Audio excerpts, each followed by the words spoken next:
बिस्मिल्लाहिर्रहमानिर्रहीम। अस्सलाम वालेकुम डियर स्टूडेंट्स, मैं हूं हैदर फैज़ान और आप देख रहे हैं मेरा YouTube channel smart studies academy. उम्मीद करता हूं आप सब खैरियत से होंगे। स्टूडेंट्स, आप जानते हैं हमारी discussion Punjab board mathematics class second year unit number 1 पर जारी है और आज हमारा उसी लेक्चर सीरीज़ का लेक्चर नंबर 2 है, जिसमें हम ग्राफिकल रिप्रेजेंटेशन ऑफ फंक्शंस की एक्सरसाइज 1.2 को कंप्लीट सॉल्व करेंगे। इससे पहले जो हमारी एक्सरसाइज थी उसमें हमने मेथड ऑफ फैक्टराइजेशन को देखा था ग्राफिकल मेथड से और ग्राफ फंक्शन का ग्राफ ड्रॉ करना सीखा था। सो स्टार्ट करते हैं अपने टॉपिक को स्टूडेंट्स। हमारा पहला टॉपिक है व्हाट आर अलजेब्रिक फंक्शंस। इसके अंदर बेसिकली हम टाइप्स ऑफ फंक्शंस को डिस्कस करने जा रहे हैं कि फंक्शंस की कितनी टाइप्स होती हैं और किस किस तरह के फंक्शंस के ग्राफ्स हो सकते हैं। तो स्टूडेंट्स, हमारा पहला टॉपिक है what are the algebraic functions. याद रखें, फंक्शंस की दो टाइप्स होती हैं, अलजेब्रिक और ट्रांसेंडेंटल। अलजेब्रिक फंक्शंस कौन से होते हैं बच्चों? The function y is equals to f of x is algebraic function if it satisfies the polynomial equation in the form of। आपके पास ऐसा फंक्शन जो इक्वेशन फॉर्म में हो, ठीक है, या रैशनल फ्रैक्शन की फॉर्म में हो, यानी कि उसके अंदर किसी ना किसी तरह अलजेब्रिक टर्म्स यूज हो रही हों, ऐसे फंक्शन को हम अलजेब्रिक फंक्शन कहते हैं। अलजेब्रा क्या होती है बच्चों? अलजेब्रा मैथ की वो ब्रांच है जो अरिथमेटिक्स को और कोफिशिएंट्स और वेरिएबल के कम्बिनेशन को डील करती है, ठीक है, उसको हम अलजेब्रा कहते हैं। तो इस तरह के फंक्शंस अगर आपको देखने को नजर आते हैं तो ऐसे फंक्शंस को हम क्या कहते हैं? अलजेब्रिक फंक्शंस कहते हैं। इनकी कुछ एग्जांपल्स आपके सामने यहाँ लिखी हुई हैं। ये सारी की सारी एग्जांपल्स ऐसी हैं जो कि अलजेब्रिक फंक्शन को प्रेजेंट करती हैं। अब आपके सामने क्वेश्चन नंबर 1 में कुछ फंक्शंस दिए गए हैं और आपने बताना है कि ये कौन कौन से फंक्शन इनमें से अलजेब्रिक फंक्शंस हैं। याद रखिएगा कि अलजेब्रिक फंक्शन सिर्फ इस तरह के होते हैं जिनमें एडिशन सब्ट्रैक्शन हो रही हो, फ्रैक्शंस आए, पावर्स आए, या फिर स्क्वायर रूट या रेडिकल फॉर्म हो। इसके अलावा trigonometric, exponential, logarithmic, hyperbolic, inverse इस तरह के फंक्शन अलजेब्रिक फंक्शंस नहीं होते। सो अब आप बड़ी आसानी के साथ क्वेश्चन नंबर 1 इसका अटेम्प्ट कर सकते हैं। जी स्टूडेंट्स, तो बताएं क्वेश्चन नंबर 1 का फर्स्ट पार्ट सीकेंट एक्स, ये अलजेब्रिक फंक्शन है या नहीं है? So this is not the algebraic function, तो हम यहां लिखेंगे नॉन अलजेब्रिक, ठीक है। इसी तरह बच्चों ये क्या है? ये बिल्कुल एक अलजेब्रिक फंक्शन है, तो इसके आगे आपने सिर्फ लिखना है this is the algebraic function, ठीक है। नेक्स्ट बच्चों, ये भी स्क्वायर रूट फॉर्म में है और एडिशन सब्ट्रैक्शन हो रही है, this is also algebraic function. Next आप अगर देखें तो इसमें ई इन्वॉल्व हो गया, this is the exponential function, तो इसे आपने लिखना है नॉन अलजेब्रिक, ठीक है। इसी तरह बच्चों लास्ट है आपके पास पार्ट नंबर 5 में x-1 की पावर होल क्यूब, तो यहाँ पे भी किसी अलजेब्रिक वैल्यू का क्यूब हो रहा है। इट मीन्स कि ये भी आपके पास क्या है? अलजेब्रिक फंक्शन की एक एग्जांपल है। सो यहाँ पे बच्चों आपका पहला क्वेश्चन कंप्लीट हुआ। होप सो आप अलजेब्रिक फंक्शन की रिकॉग्निशन जान चुके होंगे। अब हम चलते हैं इसकी सेकंड पार्ट में। जी स्टूडेंट्स, नेक्स्ट है हमारे पास ट्रांसेंडेंटल फंक्शंस। अलजेब्रिक फॉर्म की का जो इन्वर्स प्रोसेस है, या इसका ऑपोजिट आप कह लें कि जो फंक्शंस अलजेब्रिक नहीं होते वो ट्रांसेंडेंटल फंक्शंस कहलाते हैं। अब ट्रांसेंडेंटल फंक्शन की एक सिंपल सी एग्जांपल डेफिनेशन है, a function is called transcendental function if it is not algebraic, यानी कि अगर वो अलजेब्रिक नहीं है तो फिर वो ट्रांसेंडेंटल की कैटेगरी में आएगा। अब ट्रांसेंडेंटल के अंदर बहुत सारे फंक्शंस आ सकते हैं। कौन कौन से आ सकते हैं? एक्सपोनेंशियल आ सकते हैं, कांस्टेंट पावर वेरिएबल आ सकते हैं, लॉगरिथमिक फंक्शन आ सकते हैं, ट्रिग्नोमेट्रिक आ सकते हैं, इनवर्स ट्रिग्नोमेट्रिक हैं, ट्रिग्नोमेट्रिक प्लस लॉगरिथमिक, इस तरह की कंपोजिशन फंक्शंस आ सकते हैं, ठीक है बच्चों। सो इस तरह के जितने भी फंक्शंस हैं आपके पास वो क्या कहलाते हैं? ट्रांसेंडेंटल फंक्शंस कहलाते हैं। क्वेश्चन नंबर 2 है बच्चों आपके पास, which of the following are the transcendental function. Examples आपके सामने हैं, आप क्वेश्चन नंबर 2 बड़ी आसानी से के साथ कर सकते हैं। जी स्टूडेंट्स, क्वेश्चन नंबर 2 का first part, f is equal to 1 over x, is this transcendental? No, this is not transcendental because this is algebraic function. तो यहाँ पे आप क्या लिखेंगे? नॉन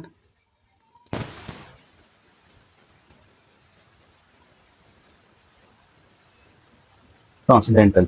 नेक्स्ट बच्चों, आपको नजर आ रहा होगा कि this is the algebraic function और trigonometric function. This is a trigonometric function, तो this is not algebraic, this is transcendental function.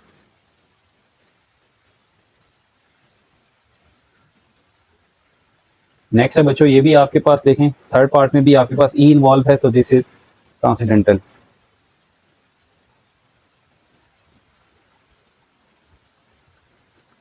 Next part number 4 है हमारे पास, पार्ट नंबर 4 में भी बच्चों ई इन्वॉल्व है, तो this is also transcendental function. और लास्ट बच्चों this is non transcendental, this is algebraic, तो हम इसको क्या लिखेंगे? Non transcendental.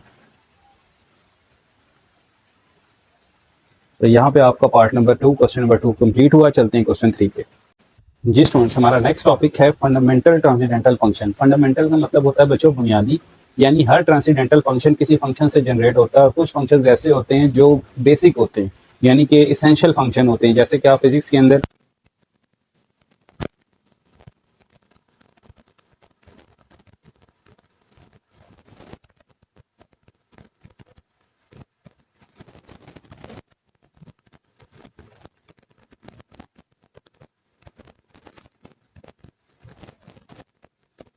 तो ऊपर अब आप जितनी मॉडिफिकेशन करना चाहें कर सकते हैं। अब साइन एक्स एक बेसिक ट्रिग्नोमेट्रिक फंक्शन है, इसी तरह sine inverse x basic trigonometric inverse function है, लॉग एक्स इसके साथ आप मॉडिफिकेशन कर सकते हैं। तो ऐसे फंक्शन क्या कहलाते हैं? फंडामेंटल ट्रांसेंडेंटल फंक्शन कहलाते हैं। की डेफिनेशन है, fundamental transcendental functions are the commonly used standard transcendental functions like y is equals to a power x, y is equals to ln of x, y sin x, y sin inverse of x, which form the base for more complex transcendental functions। तो आप hope so अगर physics के concept आपको आते हो तो math का ये कॉन्सेप्ट आपके लिए समझना बहुत आसान है। अब बच्चों आपके पास क्वेश्चन नंबर 3 है, इसमें से आपने बताना है कि कौन सा फंक्शन आपके पास फंडामेंटल ट्रांसेंडेंटल फंक्शन है, यानी कि कौन सा आपको बेस फराहम करता है बाकी फंक्शंस के लिए। तो बच्चों याद रखें, this is the composite function, यानी कि ये दो फंक्शंस का कॉम्बिनेशन है। This is not the base, ठीक है, ये बेस फंक्शन नहीं है। So this is non fundamental. तो इसके आगे हम नॉन फंडामेंटल लिख देंगे, ठीक है।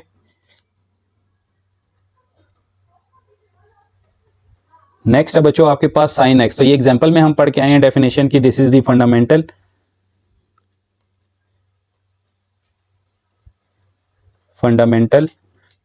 ट्रांसेंडेंटल फंक्शन, टीएफ लिख देंगे, ठीक है। नेक्स्ट बच्चों, अब ये भी बेस फंक्शन है, ठीक है जी, ये भी आपको बेस फ्राहम करता है। So this is also fundamental transcendental function, fundamental transcendental function. Next अगर आप देखें बच्चों, so this is not the base simple, this is a fundamental function, क्योंकि यहाँ पे एडिशन सब्ट्रैक्शन हो रही है। So this is the fundamental transcendental function only. So इसको हम नॉन फंडामेंटल लिखेंगे, दिस इज नॉन फंडामेंटल, ठीक है जी। इसी तरह बच्चों नेक्स्ट है आपके पास R X is equal to 15 power X. अब 15 पावर एक्स एक बेस फंक्शन है, ठीक है, ये ए पावर एक्स से निकला हुआ है। So that's why this is the fundamental, ठीक है बच्चों। तो यहाँ पे आपका ये क्वेश्चन कंप्लीट हुआ, यानी कि आपके पास एफ के और आर, सॉरी जी एच और आर, ये तीन फंक्शंस ऐसे हैं जो कि फंडामेंटल ट्रांसेंडेंटल फंक्शन हैं। नेक्स्ट बच्चों हमारे पास जो टॉपिक है वो है नॉन फंडामेंटल। तो बेटा सिंपल सी बात है, जो फंक्शन फंडामेंटल नहीं होगा वो नॉन फंडामेंटल ट्रांसेंडेंटल फंक्शन होगा। अब इसके अंदर कौन से आ सकते हैं? इसके अंदर कंपोजिशन टाइप फंक्शन आ सकते हैं, यानी दो ट्रांसेंडेंटल फंक्शंस की एडिशन हो सकती है। किसी फंडामेंटल ट्रांसेंडेंटल फंक्शन के अंदर मॉडिफिकेशन हो सकती है, स्क्वायर आ सकता है, ठीक है, कुछ में मल्टीप्लिकेशन हो सकती है। So that's why these are the non fundamental transcendental functions. On the other hand, अब यहाँ पे आपको एक और बात बताना चाह रहा है कि अगर कभी इस तरह के फंक्शंस आ जाएं कि y इज इक्वल्स टू 10 की पावर 2x, सो अब आपने इसको नॉन फंडामेंटल कंसीडर नहीं करना, ये बेस फंक्शन है, ये सिंगल कोफिशिएंट की पावर बन सकती है। यानी कि आप 10 का स्क्वायर करें तो वो 100 बनता है, तो आप इसे 100 की पावर x यानी 15 की पावर x की तरह लिख सकते हैं। सो that's why this is the fundamental. तो ये आपने ध्यान रखना है, बाकी एडिशन सब्ट्रैक्शन वाले जितने होंगे वो सारे के सारे नॉन फंडामेंटल ट्रांसेंडेंटल फंक्शन होंगे। चलते हैं इसके क्वेश्चन नंबर 4 पे। जी स्टूडेंट्स, क्वेश्चन नंबर 4 है हमारे पास, which of the following are non fundamental and transcendental functions. तो हमारे पास ये जो फंक्शन है बच्चों, ये नॉन फंडामेंटल है या फंडामेंटल है? ये तो अभी हम फंडामेंटल की कैटेगरी में लिख कर आए थे। सो इट मींस कि this is the fundamental transcendental function, this is not the non fundamental. तो यहां पे हम सिर्फ क्या लिखेंगे? फंडामेंटल, ठीक है जी। नेक्स्ट बच्चों cos x, ये भी बेस फंक्शन है, this is also fundamental. This is 2 power x, this is also base function, this is also fundamental, ठीक है। Next cos x square, this is non fundamental, because यहाँ पे cos x base function के अंदर modification हुई हुई है। So this is non fundamental, ठीक है। ये आपकी फंडामेंटल और नॉन फंडामेंटल दोनों की प्रैक्टिस है क्वेश्चन नंबर 3 और 4 में। ये बच्चों ये देखें, ये आपके पास क्या है? ये दरअसल बेस फंक्शन है। क्यों? इसको हम 1/2 की पावर x लिख सकते हैं। सो दिस इज फंडामेंटल ओनली, ठीक है। ये ना हो आप इसको भी नॉन फंडामेंटल लिख लें, because this is 1/2 x। So यहाँ पे बच्चों आपका क्वेश्चन 4 कंप्लीट हुआ। चलते हैं क्वेश्चन 5 पे। जी स्टूडेंट्स, क्वेश्चन नंबर 5 है हमारे पास। Discuss the domain range and graph of the function f of x is equal to 3 x। This is the fundamental function, constant power variable. इस तरह के फंक्शन बच्चों स्ट्रिक्टली इंक्रीजिंग फंक्शन होते हैं, यानी कि इसमें जैसे ही आप x की वैल्यूज बढ़ाएंगे y बहुत तेजी से बढ़ना शुरू कर देगा। मैं एक छोटी सी एग्जांपल आपको देता हूं। अगर मैं 3 की पावर 0 रखता हूं तो मेरे पास आंसर 1 आता है, लेकिन मैं जैसे ही 3 की पावर 1 करता हूं आंसर 3 हो जाता है, 2 करता हूं आंसर 9 हो जाता है, 3 करता हूं आंसर 27। यानी आपका x का एक यूनिट बढ़ने से y के बहुत सारे यूनिट्स बढ़ रहे हैं। सो ऐसे फंक्शन को हम स्ट्रिक्टली इंक्रीजिंग फंक्शन कहते हैं। अब इसकी डोमेन क्या है? इसकी डोमेन में आप कोई भी नंबर पुट कर सकते हैं। डोमेन रेंज पे अगर आपको मेरा डिटेल लेक्चर देखना हो तो अभी आपको आइकन में शो हो रहा होगा। बच्चों यहाँ पे इस वीडियो पे क्लिक करें, ये 1.1 की वीडियो है national book foundation class 2nd year mathematics की। इसमें मैंने डोमेन रेंज को डिटेल में डिस्कस किया है। मैं सरसरी से आपको यहाँ पे बता देता हूँ। डोमेन हमारे पास वो वैल्यूज होती हैं जो आप पुट करवा सकते हैं, यानी जिससे फंक्शन अनडिफाइंड नहीं होता, यानी इन्फिनिटी नहीं बनता और आयोटा फॉर्म नहीं बनती। तो यहाँ पे x की कोई भी वैल्यू पुट करने से बच्चों ये फंक्शन ना तो अनडिफाइन हो रहा है, ना ही ये आयोटा बन रहा है, यानी कम्प्लेक्स बन रहा है। तो इट मीन्स कि यहाँ पे आप x की कोई भी वैल्यू पुट करवा सकते हैं। सो यहाँ पे जो इसकी डोमेन होगी वो आप लिख सकते हैं set of all real number, set of all real numbers, या फिर आप इस तरह से लिख सकते हैं -इन्फिनिटी से लेकर इन्फिनिटी तक। इसी तरह बच्चों जो इसकी रेंज है, याद रखें आप नेगेटिव नंबर पुट करवाएं तब भी ये आपको पॉजिटिव आंसर देगा, आप इसमें पॉजिटिव नंबर पुट करवाएं तब भी ये आपको पॉजिटिव आंसर देगा। ये आंसर कभी भी नेगेटिव नहीं हो सकते। आप पुट करवा कर देख लें। मैं छोटी सी एग्जांपल आपको यहाँ दिखा देता हूं। अगर आप 3 की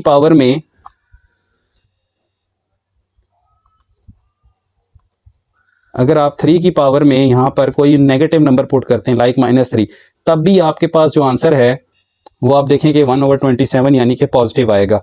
तो पॉजिटिव करेंगे तब भी पॉजिटिव, नेगेटिव करेंगे तब भी नेगेटिव। सबसे छोटा आंसर इसका 0 होगा। तो इसका मतलब इसकी जो रेंज आपको मिलेगी वो 0 आ सकती है, 0 से लेकर सारे पॉजिटिव नंबर। ठीक है बच्चों, ये आपके पास इसकी रेंज है।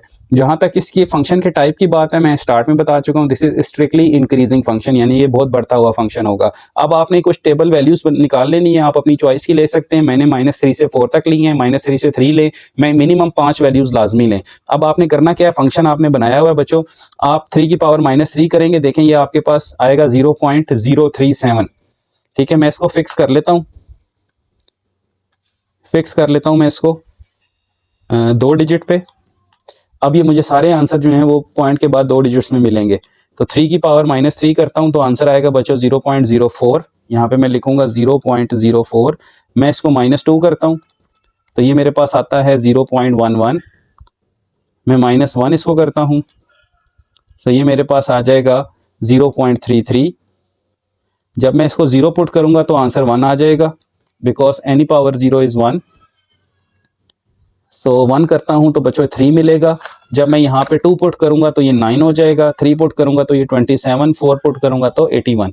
सो आप देख रहे हैं कि ये बिल्कुल जैसे जैसे हम नेगेटिव इन्फिनिटी की तरफ जा रहे हैं, हम यहाँ लिखते हैं कि as x approaches to negative infinity our y approaches to 0 and as x approaches to positive infinity. जैसे जैसे आप वैल्यूज पॉजिटिव कर रहे हैं सो y भी आपका पॉजिटिव इन्फिनिटी की तरफ जा रहा है।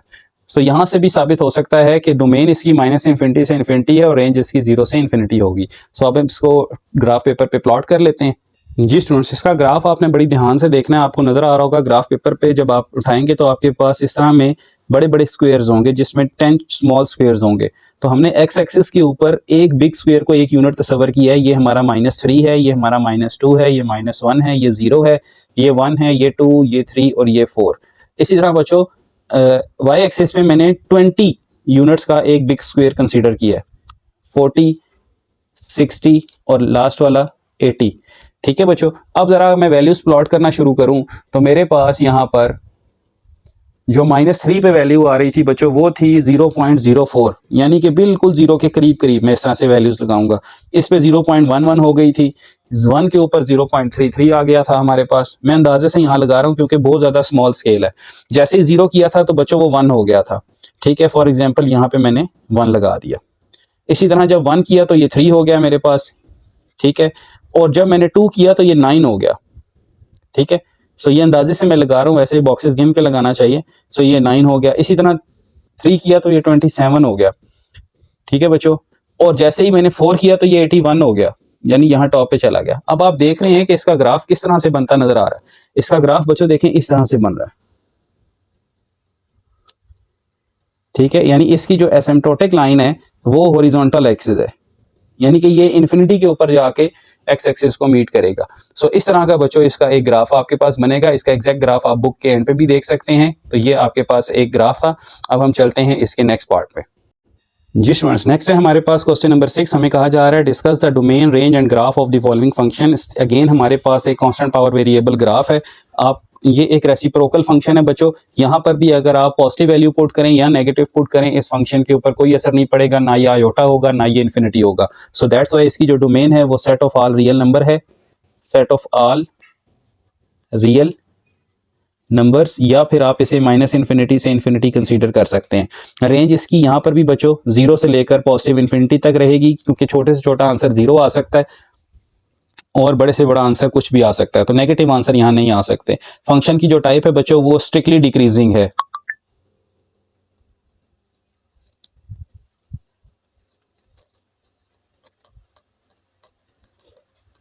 बहुत तेजी से बच्चों ये कम होगा।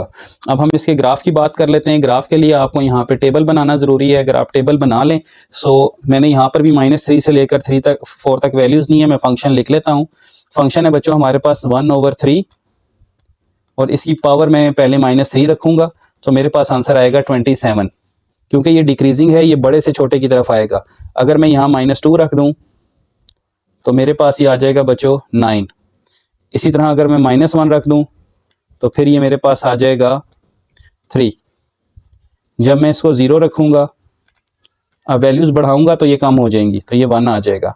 जब मैं यहाँ पे 1 रखूंगा तो मेरे पास बच्चों ये +1 रखना था, तो ये आ जाएगा बच्चों मेरे पास 0.33। देखें ये दूसरे पहले फंक्शन का रेसिप्रोकल चल रहा है हमारे पास, ठीक है। वो कम से ज़्यादा की तरफ गया था, ये ज़्यादा से कम की तरफ जा रहा है।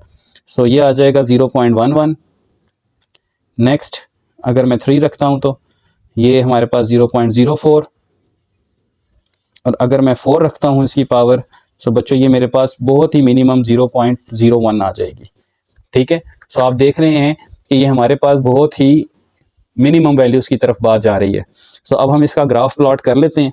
जी स्टूडेंट्स, इसके ग्राफ के लिए भी हमने एक्स एक्सिस के ऊपर एक बिग स्क्वायर को 1 यूनिट और वाई एक्सिस पे एक बिग स्क्वायर को 10 यूनिट्स कंसीडर किया है। सो -3 पे हमारे पास 27 था। आप यहाँ से 3 बॉक्सेस काउंट कर लें, 1 2 3, इससे नीचे 3 डॉट्स, ये आपके पास 27 है।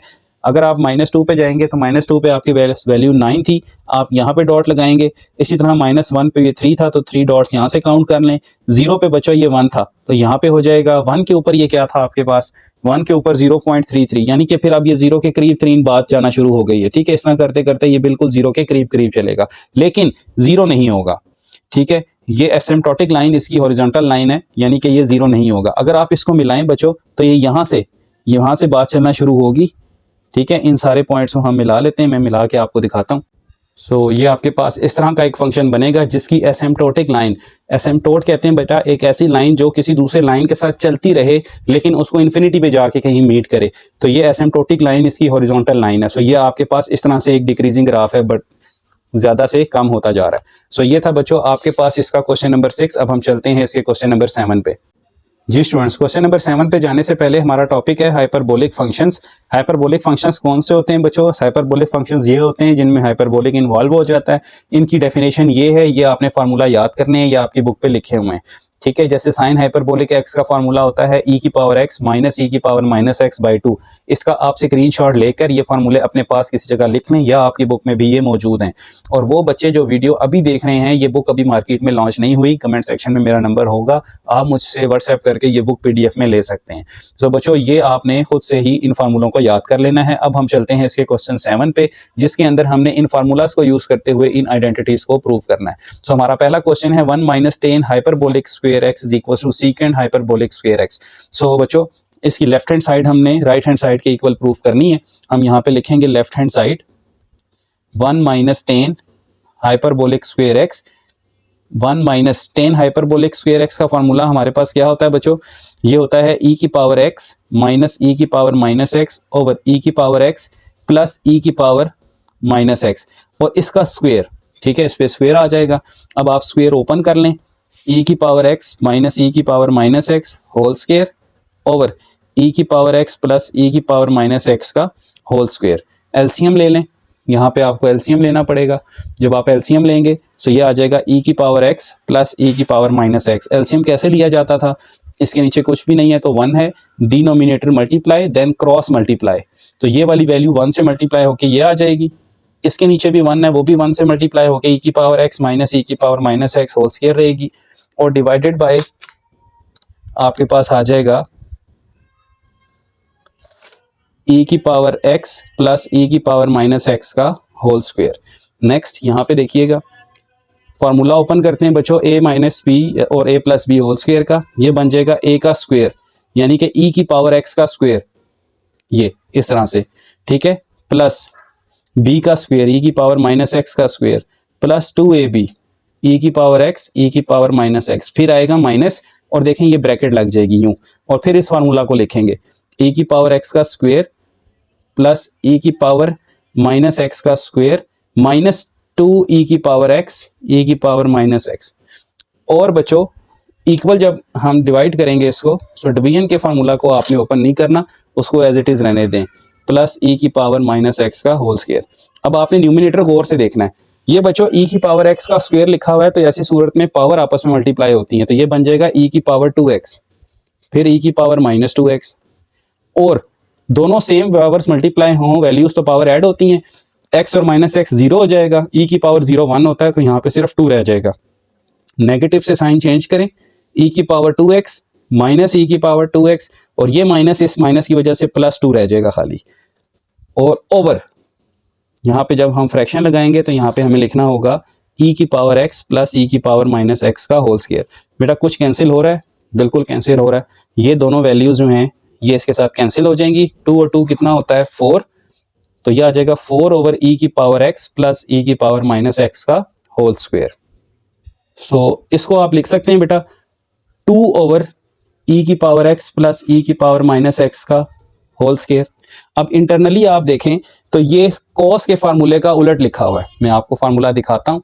कॉस हाइपरबोलिक x का फार्मूला आपको नजर आ रहा होगा, ये देखें कॉस हाइपरबोलिक x का क्या फार्मूला था, e की पावर x प्लस e की पावर माइनस एक्स ओवर 2, इसका उलट कर दें तो कॉस की जगह सीकेंट आ जाएगा। तो हमारे पास तो यहाँ पे क्या लिखा हुआ है, यहाँ पे तो हमारे पास इसका रेसिप्रोकल आ रहा है, so this is equal to secant hyperbolic square x, this is your right hand side. और यहाँ पे आपका ये क्वेश्चन कंप्लीट हुआ। अब हम चलते हैं इसके सेकंड पार्ट पे। जी स्टूडेंट्स, हमारे पास इसका सेकंड पार्ट है, cosecant hyperbolic square x is equal to cot hyperbolic square x। So हमें यहाँ पे सबसे पहले कॉट हाइपरबोलिक स्क्वायर x यानी कि राइट हैंड साइड चूज करना पड़ेगी। अच्छा, यहाँ पे मैं आपको एक ही बात बताता चलूँ कि हमें कौन सी साइड हमेशा लेट करनी चाहिए, जहाँ पे मार्जिन ऑफ सोल्यूशन ज़्यादा हो, जहाँ पे एडिशन सब्ट्रैक्शन हो रही हो, वो साइड आपको लेट करनी चाहिए। तो यहाँ पे हमने राइट हैंड साइड लेट की है, जो कि है हमारे पास cot hyperbolic square x minus 1। Cot का क्या फार्मूला होता है बच्चों, ये tan का उलट होता है। कॉट का फार्मूला हमारे पास होता है e की पावर x प्लस e की पावर माइनस एक्स, e की पावर x माइनस e की पावर माइनस एक्स का होल स्क्वायर माइनस 1। अब आपने इसको अलग कर लेना है, यह आ जाएगा e की पावर x e की पावर माइनस एक्स का होल स्क्वायर, यहाँ पर भी e की पावर x माइनस e की पावर माइनस एक्स का होल स्क्वायर। tan में प्लस माइनस ऊपर होता है, प्लस नीचे होता है।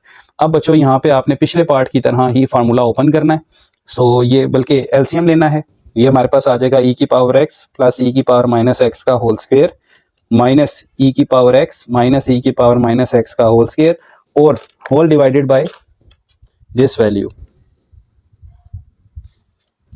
e की पावर x माइनस e की पावर माइनस एक्स का होल स्क्वायर।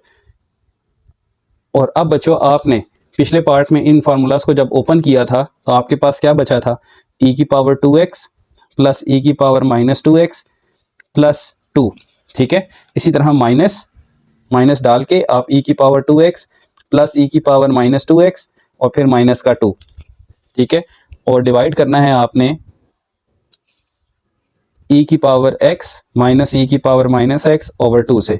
सो ये आपके पास क्या आएगा, e की पावर 2x e की power minus 2x plus 2, minus से साइन चेंज हो जाएंगे,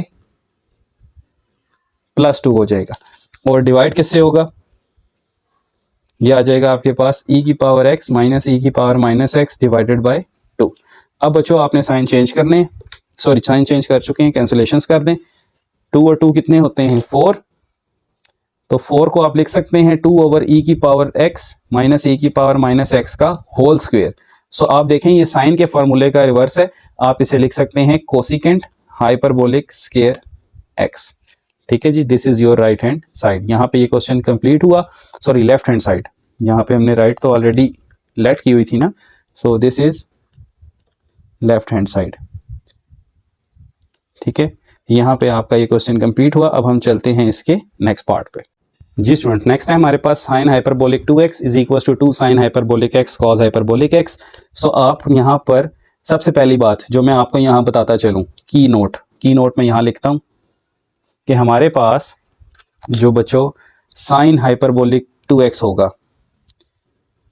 साइन हाइपरबोलिक 2x, ये दरअसल होगा e की power 2x plus sorry minus e की पावर माइनस 2x ओवर 2। ये आपने याद रखना है कि साइन हाइपरबोलिक 2x का क्या फार्मूला है, जैसे ही यहाँ एंगल में 2 आएगा यहाँ x के साथ भी 2 आ जाएगा। अगर यहाँ 3 होता तो यहाँ एंगल में भी 3 आता, यहाँ x है तो खाली x लिखना है। सो अब आपने बच्चों राइट हैंड साइड को सॉल्व करके ये आंसर लाना है, उसको आप ये लिख देंगे। तो यहाँ मैं राइट हैंड साइड ले रहा हूँ 2 sine hyperbolic x cos hyperbolic x। सो ये आ जाएगा 2 साइन हाइपरबोलिक x की जगह e की पावर x माइनस e की पावर माइनस एक्स ओवर 2। इसी तरह कॉस की जगह e की पावर x प्लस e की पावर माइनस एक्स ओवर 2। बच्चों ये क्या हो जाएगा 2 a minus b a plus b किसके इक्वल होता है, a का स्केयर माइनस b का स्केयर फार्मूला, और डिनोमिनेटर में 2 2 कितना होगा 4, ये सारा कुछ मल्टीप्लाई हो गया। नेक्स्ट ये आ जाएगा e की पावर 2x, ये आ जाएगा e की पावर माइनस 2x, और 2 1 2 2 2 4, यहाँ पे 2 रह जाएगा। अभी मैंने आपको बताया था कि अगर ये शेप आ जाए तो ये किसके इक्वल होती है, साइन हाइपरबोलिक 2x में। सो this is your left hand side. यहाँ पे क्वेश्चन कंप्लीट हुआ, चलते हैं नेक्स्ट पार्ट पे। जी स्टूडेंट्स, नेक्स्ट है हमारे पास cos hyperbolic 2x is equal to cos hyperbolic square x plus sine hyperbolic square x। इसके लिए भी मैं आपको यहाँ पर एक चीज़ बताता चलूँ कि आपके पास जो अगर आ जाए cos हाइपरबोलिक 2x, सो बच्चों ये आपके पास इक्वल होता है e की पावर 2x प्लस e की पावर माइनस 2x ओवर 2। ठीक है जी, ये cos हाइपरबोलिक 2x का फार्मूला है। सो हम यहाँ पे राइट हैंड साइड लेट करके ये प्रूव करेंगे।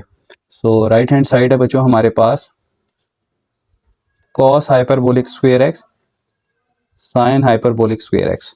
सो cos हाइपरबोलिक स्क्वायर x क्या होता है हमारे पास, ये होता है e की पावर x प्लस e की पावर माइनस एक्स ओवर 2। ये आपने बुक से याद करना है, इसका स्क्वायर ये होता है e की पावर x माइनस e की पावर माइनस एक्स ओवर 2 का होल स्क्वायर। जी बच्चों फार्मूला ओपन करेंगे, ऊपर स्क्वायर होगा तो ये आ जाएगा e की पावर 2x, ये हम पहले पार्ट से ओपन करते आ रहे हैं, प्लस e की power minus 2x plus 2 e की पावर x इंटू e की पावर माइनस एक्स, प्लस यहाँ पर e की power x 2x plus e की power minus 2x minus 2 e की पावर x इंटू e की power minus x, and whole of this thing is divisible by 4 because 4 is the LCM.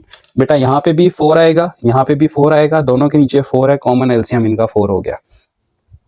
यहाँ पर देखें कौन कौन कैंसिल हो रहा है, ये दोनों वैल्यूज सॉरी ये और ये कैंसिल हो गई, और e की पावर 2x और e की पावर 2x कितने हो गए 2e की पावर 2x, इसी तरह e की पावर माइनस 2x और e की पावर माइनस 2x 2e की power minus 2x divided by 4। अब क्या कॉमन आ रहा है 2 कॉमन आ रहा है, सो यहाँ से 2 कॉमन ले लें, e की पावर 2x प्लस e की power minus 2x divided by 4। यहाँ से ये कैंसिल होके क्या बचेगा e की पावर 2x e की power minus 2x divided by 4, और ऑलरेडी ये आपको बता चुका हूँ कि ये किसके इक्वल होता है cos हाइपरबोलिक 2x के। So this is your right hand side, sorry left hand side. So यहाँ पे आपका ये क्वेश्चन खत्म हुआ। चलते हैं इसके क्वेश्चन नंबर 8 पे। जी स्टूडेंट, नेक्स्ट है हमारे पास क्वेश्चन नंबर 8। उससे पहले टॉपिक है इनवर्स हाइपरबोलिक फंक्शंस। यहाँ पर बच्चों अब हाइपरबोलिक के भी इनवर्स फंक्शन हमारे पास आ गए हैं। इनको इस तरह से पढ़ा जाता है sine hyperbolic inverse x, cos hyperbolic inverse x, और उनके रेलिवेंट फार्मूलाज आपके सामने लिखे हुए हैं, ये आपने याद करने हैं। अब बच्चों इसके पहले पार्ट को हमने इस तरह से करना है कि यही आइडेंटिटीज जो फार्मूला लिखे हैं इनको प्रूफ करना है कि आया किस तरह से tan हाइपरबोलिक इनवर्स x इसके इक्वल होता है। देखें फार्मूला तो याद हो गया, लेकिन इनके प्रूफ्स हमने करने हैं कि ये फार्मूला किस तरह से बना और कैसे ये इसके इक्वल होता है। सो चलते हैं इसके पहले पार्ट को सॉल्व करते हैं। जी स्टूडेंट्स, ध्यान से करने वाले क्वेश्चन है। यहाँ पे हम लेफ्ट हैंड साइड को लेट करेंगे और राइट के इक्वल प्रूफ करेंगे। कैसे? हम लेट करते हैं लेफ्ट हैंड साइड, और लेफ्ट हैंड साइड में हम लेट कर रहे हैं कि let y is equal to tan hyperbolic inverse x। ठीक है, this is our first statement कि हमने इस चीज को क्या मान लिया, y मान लिया। अच्छा, अब बच्चों आपने क्या करना है, इनवर्स हाइप को हम यहाँ लाते हैं तो इसका इनवर्स खत्म हो जाएगा, ये बन जाएगा tan hyperbolic y is equal to x। ठीक है, अब आप tan हाइपरबोलिक y का फार्मूला बताएं। जैसे आप tan हाइपरबोलिक x का लिखते हैं e की पावर x माइनस e की पावर माइनस x, तो यहाँ x की जगह आपने क्या लिखना है, e की पावर y माइनस e की power minus y divided by e की पावर y प्लस e की पावर माइनस y, क्योंकि अब फार्मूला किस में आ चुका है, आपका सारे का सारा y में आ चुका है। तो अब आपने x की जगह किस में लिखना है, इसको y में लिखना है। सो अब स्टूडेंट्स आप यहाँ पे इन पावर्स को सॉल्व करेंगे। दूसरा step, x is equal to e की पावर y माइनस, इसको मैं लिख सकता हूँ 1 ओवर e की पावर y पॉजिटिव बनाने के लिए।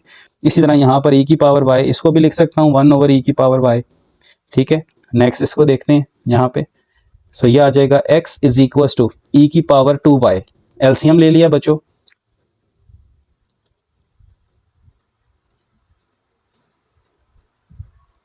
होप सो आपको ये एलसीएम समझ आ गया होगा।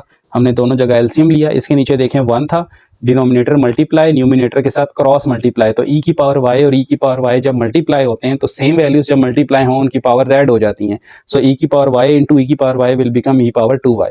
अब बच्चों यहाँ पर ये फर्स्ट, सेकेंड और फोर्थ ये आपस में कैंसिल हो जाएंगे और आपके पास क्या रह जाएगा, x is equal to e की power 2y minus 1 over e की पावर 2y प्लस 1। ओके, अब आपने यहाँ पे क्रॉस मल्टीप्लाई करवाना है, x के साथ e की पावर 2y प्लस 1 मल्टीप्लाई हो जाएगा और यहाँ पे रह जाएगा e की power 2y minus 1। Now x multiply करवाएं, सो ये बन जाएगा आपके पास x e की power 2y plus x is equal to e की power 2y minus 1। Next step में हमने क्या करना है, x को 1 को यहाँ लाना है बच्चों, प्लस करना है और इस x की वैल्यू को दूसरी तरफ ले जाना है।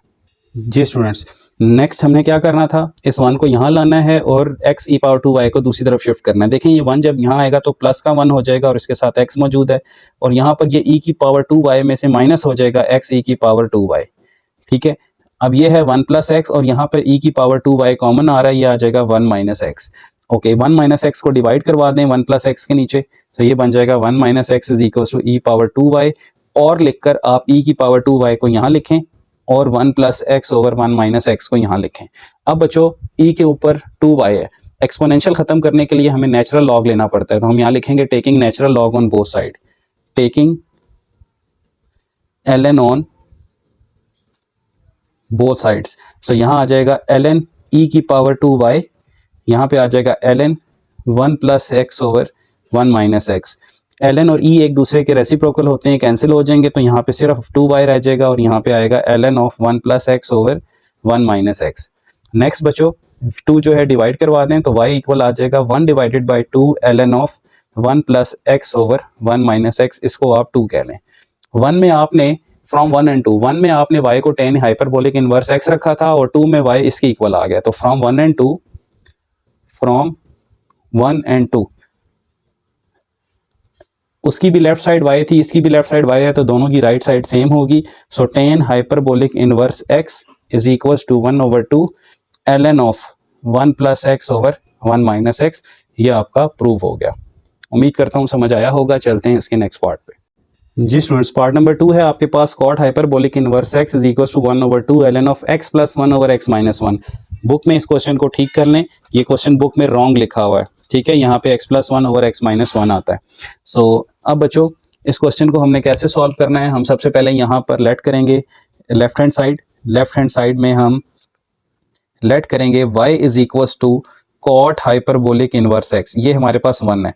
यहाँ से मैं क्या करूँगा, cot hyperbolic y is equal to x। अब कॉट हाइपरबोलिक y का फॉर्मूला क्या होता है, e की पावर x प्लस e की power minus x over e की पावर x माइनस e की power minus x is equals to cot hyperbolic inverse x. ये मैंने रेफरेंस फार्मूला लिख दिया। अब क्योंकि हमारे पास तो कॉट हाइपरबोलिक y था, हमने यहाँ पर क्या करना है, जहाँ जहाँ x है वहाँ पे y लिख दें। e की पावर माइनस वाई, e की power y plus minus e की power minus y equals to x। ठीक है बच्चों, ये हमारा रेफरेंस बन गया। अब हमने क्या करना है, इन वैल्यूज को सॉल्व करना है। इन पावर्स को अगर मैं देखूं बच्चों, तो ये पावर्स मेरे पास क्या हो जाएंगी, e की power y plus 1 over e की पावर y ओवर e की power y minus 1 over e की power y equals to x। जब हम एलसीएम लेंगे तो e की power 2y plus 1 over e की पावर 2y माइनस 1, और इनके जो एलसीएम के e की पावर y थे वो कैंसिल आउट हो चुके हैं, वो मैंने नहीं लिखे। नेक्स्ट बच्चों, आपने क्या करना है, e की पावर 2y प्लस 1 x के साथ e की पावर 2y माइनस 1 को मल्टीप्लाई करवा दें। सो नेक्स्ट ये हमारे पास बन जाएगा e की power 2y plus 1 x e की पावर 2y माइनस x। करना क्या है बच्चों, आप इसको यहाँ ले जाएं और x को यहाँ ले आएं। जब आप इसको यहाँ लाएंगे तो ये बनेगा x प्लस 1 और ये आ जाएगा x e की पावर 2y माइनस e की power 2y। So x plus 1 is equal to x minus 1 into e की पावर 2y। ठीक है, अब आपने x प्लस 1 के नीचे x माइनस 1 को डिवाइड करवाना है और यहाँ पे e की पावर 2y। अब सिंपल एक स्टेप है कि taking natural log on both sides. जी students, taking ln on both sides, so यहाँ पे आ जाएगा ln of x plus 1 over x minus 1 और यहाँ पे आ जाएगा ln ऑफ e की पावर 2y। और लिखकर मैं इस 2y को यहाँ लिखूंगा और लेफ्ट साइड को ln of x plus 1 over x minus 1 करके लेफ्ट साइड पे। सो यहाँ पर बच्चों मेरे पास आ जाएगा y is equal to 1 over 2 ln of x plus 1 over x minus 1। So ये है मेरे पास 2। अब देखें 1 में मेरे पास y किसके इक्वल था, कॉट के, लेकिन y मेरे पास इसके भी इक्वल आ गया। तो फ्रॉम 1 एंड 2 मेरे पास लेफ्ट और राइट साइड बराबर हो जाएगी। यहाँ मैं लिखूंगा from 1 and 2, from 1 and 2 cot hyperbolic inverse x is equals to 1 over 2 ln of x plus 1 over x minus 1। और ये आपका क्या हो गया बच्चों, प्रूव हो गया। अब हम चलते हैं इसके थर्ड पार्ट पे। जी स्टूडेंट्स, नेक्स्ट है हमारे पास secant hyperbolic inverse x is equals to ln of 1 plus square the root of 1 minus x square by x। So यहाँ पे भी हम क्या करेंगे, let y is equals to secant hyperbolic inverse x। सो ये हमारे पास बन जाएगा बच्चों secant hyperbolic y is equal to x. अब सीकेंट हाइपरबोलिक y कॉस का रिवर्स होता है, तो इसको मैं 1 ओवर कॉस लिख सकता हूँ। 1 over cos hyperbolic y is equal to x बिल्कुल लिख सकता हूँ। सो अब ये क्या हो जाएगा, जब मैं इसे कॉस बाय 1 करूंगा ना, कॉस हाइपरबोलिक y, तो सामने वाली वैल्यू रिवर्स हो जाएगी, 1 बाई एक्स हो जाएगी। ठीक है, सो ये आपके पास ये बन गया। अब आपने कॉस का फार्मूला पुट करना है। कॉस के फार्मूले में प्लस आता है, e की पावर y प्लस e की power minus y over 2 is equal to 1 over x. यहाँ पर इन्हीं पावर्स को सॉल्व करें तो ये आ जाएगा e की power 2y plus 1 over e की पावर y, एलसीएम आपको होप सो लेने आ गया होगा, over 2 is equal to 1 over x। बच्चों ये क्या होगा, ये 2 यहाँ मल्टीप्लाई हो जाएगा, तो ये आ जाएगा e की power 2y plus 1 over e की power y is equal to 2 divided by x। बड़ा ही इंपॉर्टेंट पार्ट है ये। इसके दो पार्ट्स जो हैं 4 क्वेश्चंस में दिए हुए हैं और 2 एग्जाम्पल में है, तो ये 6 के 6 प्रूफ पूरे हैं आपके पास। अब बच्चों आपने क्या करना है, e की power 2y plus 1 is equals to, ये भी उधर मल्टीप्लाई करवा दें तो 2e की पावर y ओवर x हो जाएगा। अब आप यहां से एजम्पशन करेंगे, नाउ एज्यूम e की पावर 2y किसी भी एक वेरिएबल के इक्वल लेट कर लें। मैं इसे t के इक्वल लेट कर रहा हूं कि जहां जहां e की पावर y है ना वो 2 हो जाएगा, सॉरी t हो जाएगा। एज्यूम क्या करना है हमने, e की power y is equal to t। So बच्चों यहाँ देखें ये 2y है तो ये हो जाएगा t स्क्वेयर प्लस 1, ये हो जाएगा 2t ओवर x। आपने क्या करना है, इसको यहाँ लाना है। सो ये आ जाएगा t square minus 2t over x plus 1 equals to 0। Now this is a quadratic equation in t का स्क्वेयर है, t है और कांस्टेंट है, this is quadratic in t। अब आपने इसको क्वाड्रेटिक फार्मूला से सॉल्व करना है। सो यहाँ हम लिखेंगे now solve it by quadratic formula. So बच्चों ए की वैल्यू है आपके पास 1, बी की वैल्यू है -2/x और सी की वैल्यू है +1। तो फार्मूला क्या होगा, t is equal to -b यानी कि -2/x plus minus square the root of b square -2/x का स्क्वायर -4a और c and whole of this thing is divided by 2 into 1। So t is equals to 2/x plus minus, यहां पर देखें बच्चों ये क्या बनेगा आपके पास 4/x स्क्वायर -4/2। इंटरनल एलसीएम लें, जब हम इंटरनल एलसीएम लेंगे तो ये हमारे पास आ जाएगा t is equal to 2/x plus minus square the root of 4 - 4x square over x square and whole of this thing is divided by 2। LCM लिया यहाँ पे हमने। अब आप मुझे बताएं क्या कुछ कॉमन आ रहा है, 2/x प्लस माइनस, देखें इंटरनली आपके पास 4 कॉमन आ रहा है यानी कि 1 - x square by x square divided by 2। अब आप देखें so t is equal to 2/x plus minus, यहां से मैं दो अलग अलग करूंगा, 4/x स्क्वायर अलग हो जाएगा इनटू 1 - x स्क्वायर अलग हो जाएगा डिवाइडेड बाय 2 हो जाएगा। ये बड़े इंपॉर्टेंट स्टेप्स हैं। अब ये देखें जब हमने इसे स्क्वायर रूट को ब्रेक किया तो 2/x plus minus 2/x into 1 - x square over 2। अब यहां से 2/x कॉमन आ रहा है, मैं जब 2/x कॉमन ले लूंगा तो मेरे पास आ जाएगा 1 plus minus square the root of 1 - x square divided by 2। अब आप देख रहे हैं कि ये 2 और 2 कैंसिल हो जाएगा और आपके पास जो आंसर आएगा वो होगा 1 plus square the root of 1 - x square divided by x। Ignore negative sign, ठीक है जी, क्योंकि e की पावर 2y तो हमेशा एक पॉजिटिव वैल्यू है, दैट्स वाई आपने यहाँ पे नेगेटिव 2 को इग्नोर कर दिया, नेगेटिव को इग्नोर। अब यहाँ से आगे जो स्टेप है बच्चों वो क्या है कि t जो था हमारे पास वो तो हमने e की पावर y रखा हुआ था। सो बच्चों जो t था हमारे पास वो तो e की पावर y था। सो t हमारे पास आ रहा है 1 plus square the root of 1 - x square by x। So हम t को रखेंगे दोबारा से e की power y। So 1 plus square the root of 1 - x square by x। So जब ln लेंगे तो यहाँ पे रह जाएगा y इज इक्वल टू, यहाँ आ जाएगा ln of 1 plus square the root of 1 - x का square by x। So this is formula. So ये आपके पास क्या हो गया, प्रूव्ड हो गया। और y आपने रखा हुआ था सीकेंट हाइपरबोलिक इनवर्स x, तो सीकेंट हाइपरबोलिक इनवर्स x का फार्मूला बन गया ln of 1 plus square the root of 1 - x square over x। So यहाँ नेगेटिव इसलिए इग्नोर करना है कि e की पावर 2y एक पॉजिटिव वैल्यू होती है। तो ये था बच्चों आपके पास थर्ड पार्ट, बहुत ही इंपॉर्टेंट। अब हम चलते हैं फोर्थ पार्ट पे, वो भी बहुत इंपॉर्टेंट है जी स्टूडेंट्स। लास्ट पार्ट है हमारे पास कोसिकेंट हाइपरबोलिक इनवर्स x को हमने ये चीज़ प्रूव करनी है।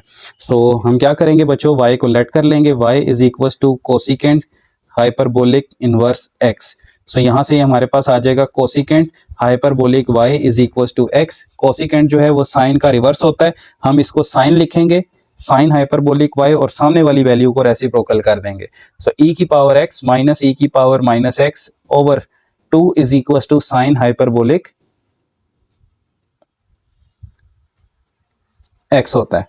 सो यहां पर बच्चों आपके पास जो फार्मूला बनेगा वो होगा e की पावर y माइनस e की power minus y over 2 is equal to 1 over x। So यहां से बच्चों आप जब पावर्स को सॉल्व करेंगे तो ये आ जाएगा e की पावर 2y माइनस 1 ओवर, ये 2 जो है ना ये यहाँ पे चला जाएगा 2 ओवर x और यहाँ पे e की पावर y। ये पावर्स हम बहुत दफ़ा सॉल्व कर चुके हैं इसलिए अगेन एक्सप्लेन नहीं किया गया। सो यहाँ से बच्चों e की power 2y minus 1 is equal to 2e की पावर y ओवर x। यहाँ से भी आपने दोबारा एज्यूम कर लेना है, assume t is equal to e की पावर y। तो क्वेश्चन आपका बन जाएगा t square minus 1 2t divided by x। अब इसको यहाँ शिफ्ट करें तो t का square minus 2t divided by x minus 1 equal to 0 which is quadratic in t। So इसको सॉल्व करते हैं क्वाड्रेटिक फार्मूला से। बच्चों क्या होगा, t is equal to minus b यानी minus 2 over x plus minus square the root of b square minus 4a और c divided by 2 into 1। So यहाँ आ जाएगा हमारे पास t is equal to 2/x plus minus internally आ जाएगा 4/x² plus 4 whole divided by 2। Same to same पिछले part वाला क्वेश्चन है बच्चों आपके पास। इंटरनली जब आप इसको सॉल्व करेंगे तो आपके पास एलसीएम आ जाएगा 4 + 4x² over x² divided by 2। यहाँ आ जाएगा t is equal to 2/x plus minus, यहाँ से देखें 4 कॉमन आएगा वो भी 2 हो जाएगा, सो ये भी 2/x² हो जाएगा। बल्कि यहाँ पे हमें वो शेप नहीं बनानी, इस शेप में रखना है, तो यहाँ से सिर्फ हमें 4 कॉमन लेना है। ठीक है बच्चों, तो यहाँ से रह जाएगा 1/x² प्लस 1। यहाँ से एलसीएम भी नहीं लेना आपने, यानी यूं समझें आपने इसी स्टेप में से 4 बाहर ले लेना है। ठीक है, क्योंकि आपने ये शेप बनानी है। सो यहाँ से ये मैं रेस कर देता हूँ।